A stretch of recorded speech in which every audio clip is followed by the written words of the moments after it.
नमस्कार,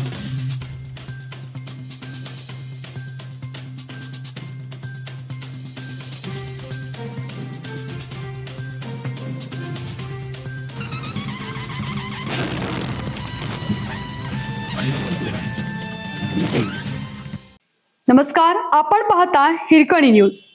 हिरकणी न्यूज प्रत्येक क्षण ताज्या घडामोडी आणि महत्त्वाच्या प्रत्येक बातमीसाठी नेहमीच. माजी आमदारांच्या गाडीची म्हैशीला धडक, म्हैशीचे दोन्ही पाय मोडले तर पोटातील रेडकू दगावले. कोल्हापूरच्या हातकणंगले तालुक्यातील टोप संभापूर येथे काल सायंकाळी अशीच एक मन सुन्न करणारी घटना घडली. माजी आमदार यांच्या सुसाट गाडीने एका निष्पाप म्हैशीला जोरदार धडक दिली.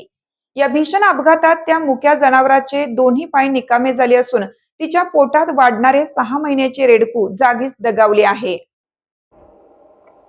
मिळालेल्या माहितीनुसार माजी आमदार जयश्री जाधव या कोल्हापूरहून वडगावच्या दिशेने जात असताना हा अपघात घडला.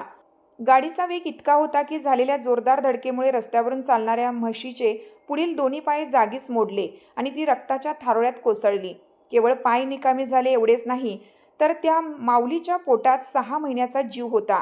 या अपघाताच्या धक्क्याने त्यानं जन्मलेल्या रेडकाचा पोटातच मृत्यू झाला. म्हशीचे दोन्ही पाय निकामी झाल्याने तिला क्रेनच्या सहाय्याने उचलून नेलं आहे. ती जगण्याची शक्यता फारच कमी आहे. ही म्हैस टोप संभापूर येथील गरीब शेतकरी लक्ष्मण यशवंत कारंडे यांच्या मालकीची आहे. शेतीला पूरक व्यवसाय म्हणून आणि कुटुंबाचा उदरनिर्वाह चालवण्यासाठी कारंडे यांनी पोटच्या पोरासारखी ही म्हैस सांभाळली होती.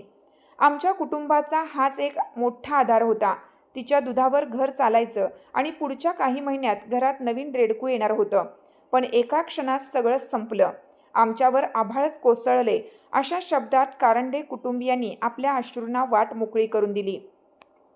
या अपघातामुळे शेतकरी कारंडे यांचे 1.5 लाख रुपयांपेक्षा जास्त आर्थिक नुकसान झाले आहे. एका गरीब शेतकऱ्यासाठी 1.5 लाख रुपये म्हणजे त्याच्या आयुष्याची पुंजी असते. त्यामुळे आता समाज माध्यमातून आणि परिसरातून संतप्त भावना व्यक्त होत असून कारंडे कुटुंबाला त्वरित आणि योग्य ती आर्थिक नुकसान भरपाई मिळावी अशी मागणी जोर धरू लागली आहे.